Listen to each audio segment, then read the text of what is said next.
Hi friends, I'm so happy you're here.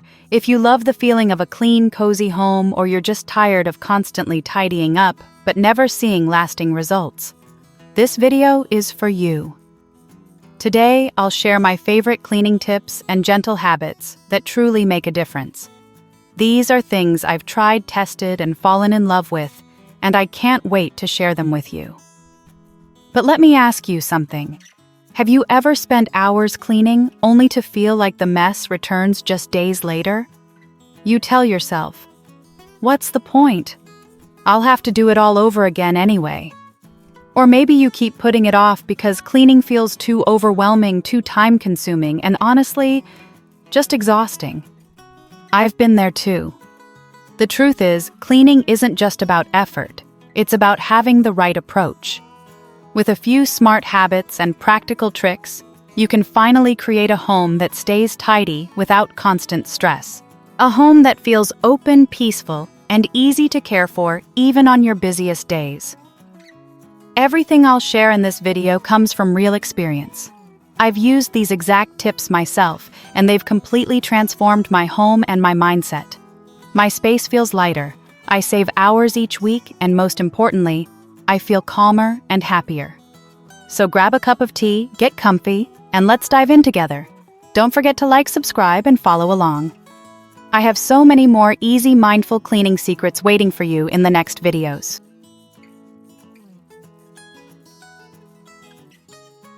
Now let's begin with our first part. Finding joy in simple tasks. I used to think of cleaning as something I had to do a chore, another box to check off the endless to-do list. But one day, I decided to change that. Instead of rushing through it, I turned it into a small ritual of relaxation. Now when I clean, I light a candle, turn on some soft music or a favorite podcast, and let myself unwind. The sound of gentle melodies or a calming voice somehow makes even wiping the table feel soothing. Cleaning no longer feels like an obligation, it's a moment of peace I create for myself. There's something almost meditative about it. The rhythm of folding clothes, the sparkle of a freshly wiped counter, the smell of a clean room, all of it brings a quiet joy. It's in these moments that I can think clearly, let my mind wander, and even find solutions to problems I hadn't been able to solve earlier. It's like cleaning my home helps me clean my thoughts too. After I finish, I always reward myself not with something big, just a small gesture of appreciation. Maybe it's a warm cup of tea sitting by the window and enjoying the fresh air.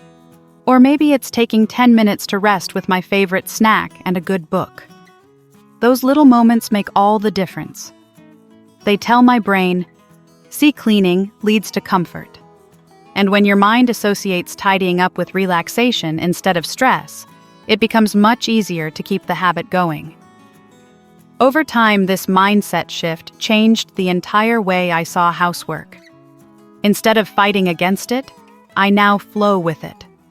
I've learned that when you pair cleaning with things that make you feel good, music sense, or small rewards, it becomes less about effort and more about self-care. You're not just maintaining a tidy space, you're creating an environment that nourishes your peace of mind.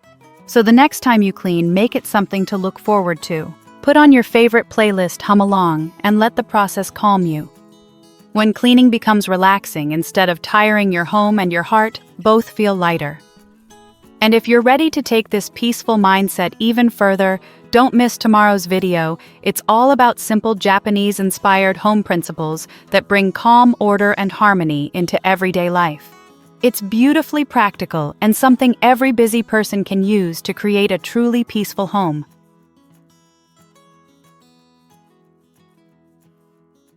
Next, we move into the power of small daily decluttering. This part will show you how tiny, consistent actions can transform your home and your mindset over time. We tell ourselves, I'll clean when I have a full day off, or I'll start when I feel more energetic. But let's be honest, that day rarely comes.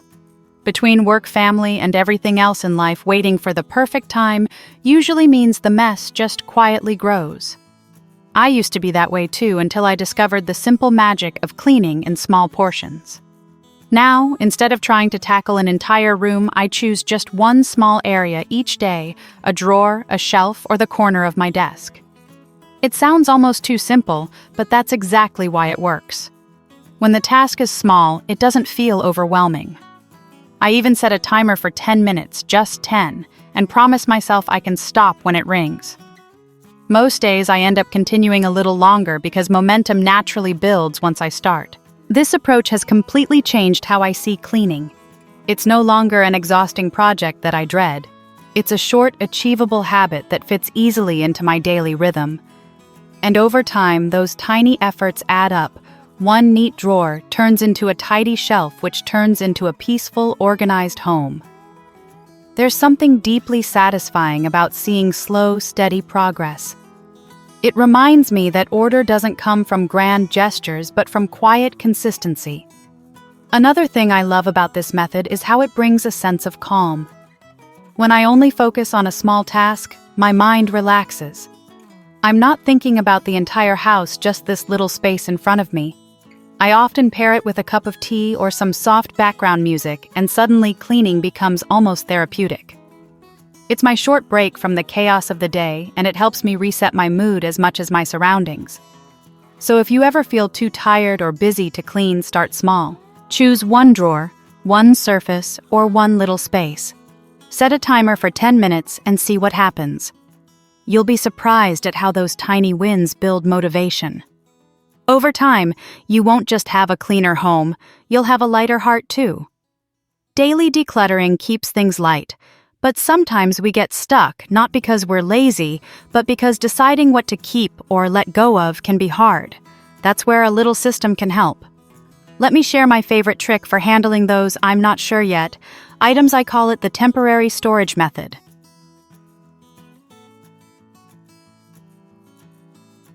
Now let's talk about a simple yet powerful system, the temporary storage method.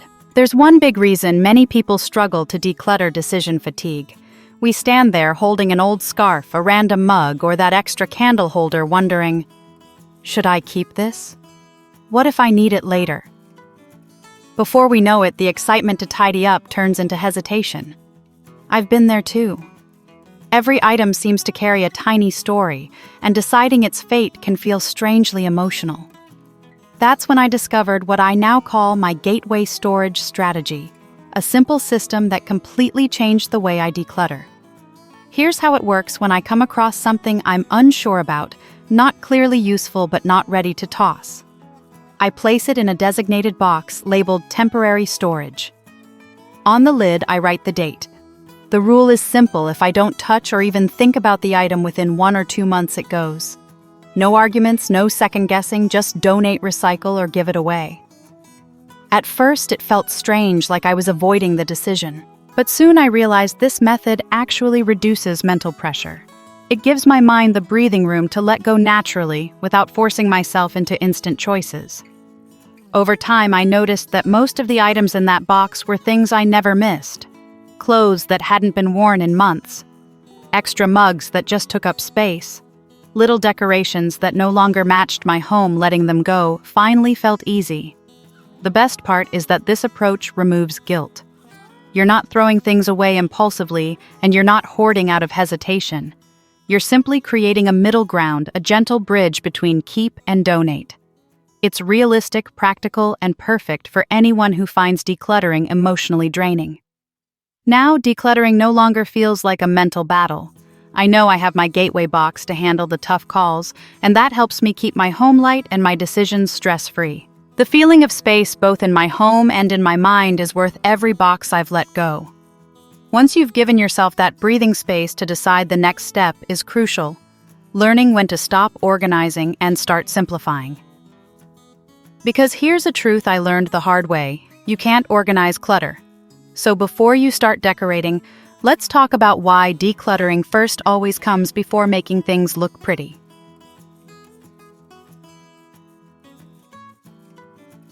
Up next, we'll explore why it's essential to declutter. First, decorate later. This section reveals the secret to creating true harmony before adding beauty to your space. For a long time, I used to think that a tidy home came from perfect organization, matching boxes, pretty labels, and neatly arranged shelves. I'd spend hours rearranging things only to realize that somehow the space still felt heavy and crowded. It took me a while to understand a simple truth: you can't organize clutter. Real tidiness doesn't come from how well you arrange things. It comes from having less to arrange in the first place. So now when I clean, I focus on removing instead of rearranging. Before I even think about making things look nice, I go through each corner with a simple goal. What can I let go of today? It's not about perfection. It's about space, both physical and mental. I pick one drawer, one shelf, or one small area, and start eliminating what I no longer use. Old magazines, extra utensils, expired skincare, decorative pieces that no longer spark joy. Little by little they go. And with every item that leaves, I feel the air in the room lighten. Here's the thing: decorating while you still have too much stuff is like putting frosting on a messy cake. It hides the problem without fixing it. When we start mixing, cleaning, organizing, and decorating all at once, we often end up overwhelmed and unproductive. Instead, give yourself permission to only declutter first. Once the unnecessary things are gone, your home's natural beauty begins to show on its own. Then when you eventually decorate, it feels purposeful, not like covering up chaos. One of my favorite reminders is this: a tidy home isn't about having more shelves. It's about having fewer things. The fewer items you own, the easier it is to keep everything neat. There's less to clean, less to move, and more room to breathe. And as the space around you clears, something beautiful happens. Your mind feels clearer too. So now that you know the importance of removing before arranging, let's make that process easier and more effortless. You don't need a full weekend or endless motivation to declutter. Sometimes all it takes is one simple habit, like keeping a small donation box right where you can see it.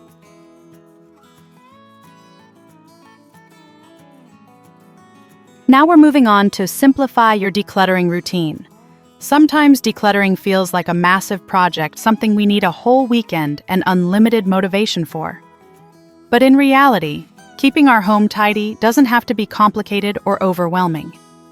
One small, simple habit can make a huge difference: having a donation box ready in your home. I learned this the hard way. For years, I used to plan decluttering days that never actually happened. I'd wait until my closet was bursting, then spend hours sorting through things, feeling both guilty and exhausted.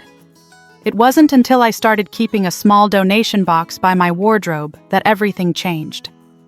Now, whenever I notice something, I no longer wear a dress that doesn't fit, shoes that hurt, or a bag that's just taking up space. I drop it straight into the box. No second guessing, no emotional debate. Just a small, quick decision that keeps clutter from building up again. When the box is full, I make it a mini ritual.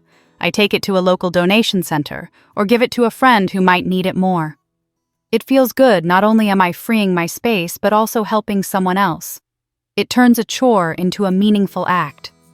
To keep things consistent, I even set a reminder every 2 weeks to check the box.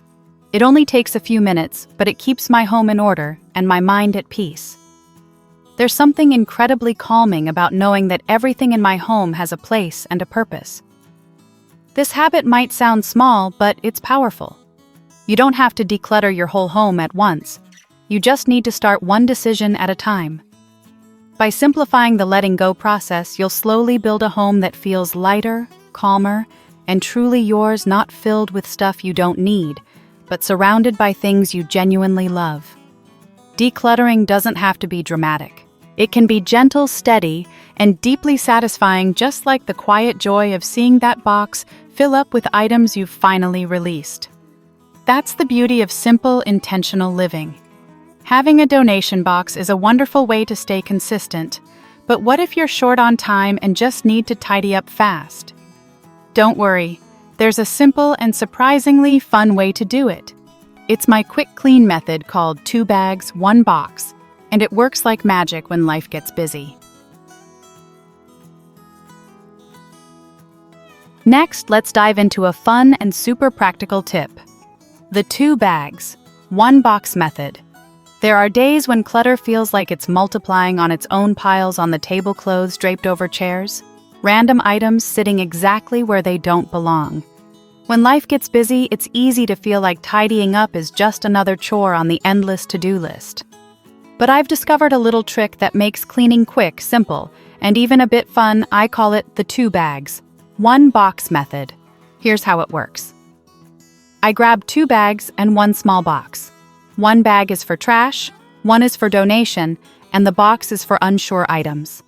Then I walk through my home just once, and make small, quick decisions along the way. If it's clearly trash, like old receipts, broken items, or packaging, it goes straight into the trash bag. If it's still good, but I haven't used it for months, it goes into the donation bag. And for the things I hesitate about, maybe that cute mug I never reach for, or that top I might wear someday, they go into the box. This method changed how I look at cleaning. It turns what used to be a tiring all-day job into a 10-minute refresh. The best part: it doesn't pressure you to make every decision immediately. The maybe box gives you permission to pause to come back later when your mind is clearer.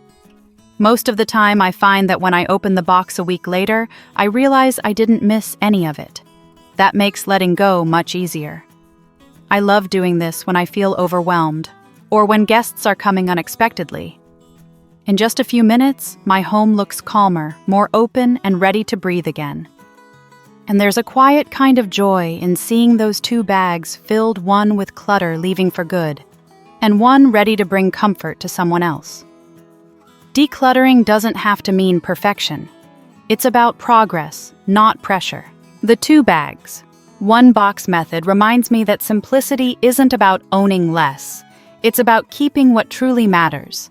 Of course, cleaning doesn't have to be a solo act. A home feels lighter and happier when everyone shares the effort.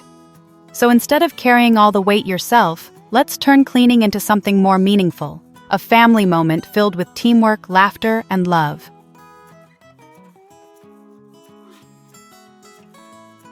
Now it's time to bring everyone together with turn cleaning into family time. I used to believe that keeping the house clean was my responsibility alone, that if I wanted things done right, I had to do them myself. But over time, I realized a home is a shared space, and maintaining it should also be a shared effort. That simple mindset shift changed everything about how I approached cleaning. Now I like to think of tidying as a family teamwork project. Instead of trying to handle every task by myself, I assign small, manageable jobs to everyone. My husband takes care of washing the dishes, my teenage son handles the fridge once a week, and I usually take on wiping surfaces and organizing small corners. It's not about perfection, it's about participation. Everyone contributes in their own way, and together the home starts to feel lighter, warmer, and more balanced. Even little ones can help. I gently encourage my kids to put their toys back after playing, not as a chore, but as a way to show respect for the space they enjoy. Sometimes we make it a game, a race against the timer to see who can clean up faster. You'd be surprised how quickly children start to take pride in a tidy room when it feels fun rather than forced. When everyone joins in, cleaning turns from a stressful solo act into a cheerful group rhythm. There's laughter, small talks, and even music playing in the background. The atmosphere shifts. It's no longer about getting it done, but about doing it together. And honestly, the house seems to stay clean longer when everyone has a hand in it. The truth is, a home isn't just walls and furniture, it's the people who live inside it. When those people share the responsibility of care, the space naturally becomes filled with more love and less pressure. So don't hesitate to ask for help. Invite your family to be part of the process. It's not just cleaning, it's creating harmony. Once everyone's on board, keeping things tidy becomes so much easier. But to make real lasting change, you need a plan, something simple and structured that keeps you moving forward without stress. That's why I love my 30-day decluttering plan, a calm, focused way to transform your home one space at a time.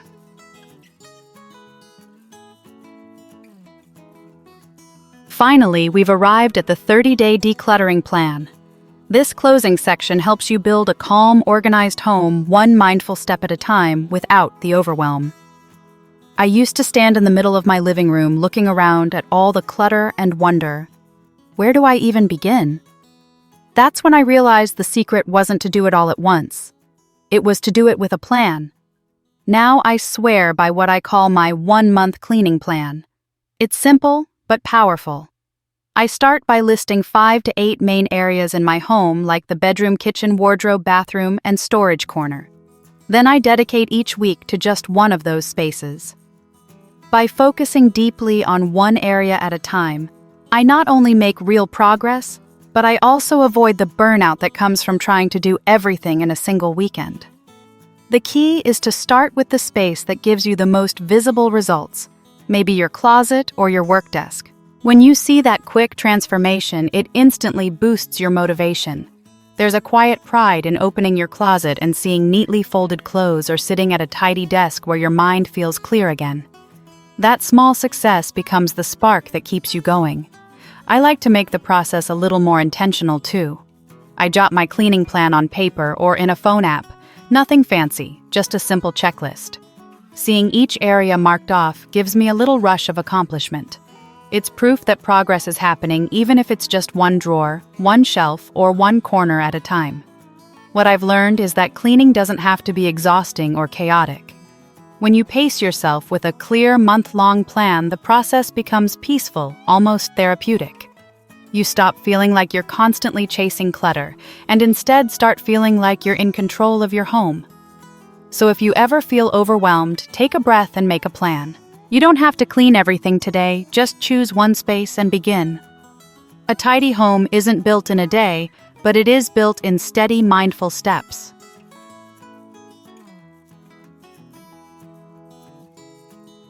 Those are the 8 simple habits I practice every week to keep my home organized and peaceful. They make cleaning feel lighter, less stressful, and surprisingly easy to maintain. Each one takes only a little time but brings visible results, helping me create a space that stays clean, calm, and welcoming day after day. If you're someone who wants to spend less time cleaning while still enjoying a tidy, relaxing home, and maybe a clearer mind along the way, try applying the habits I shared in this video. You'll be amazed at how small changes can transform both your space and your mood. And if you're ready to take this a step further, don't miss my next video. It's full of practical, heartwarming ideas inspired by minimalist living that help you bring true peace and order into your daily routine. Trust me, it's one you don't want to skip. It might just change the way you see your home. If this video brought you value, please like, share, and subscribe. Let's spread these small but powerful home habits to friends and family because everyone deserves a lighter, more breathable space to live and grow in.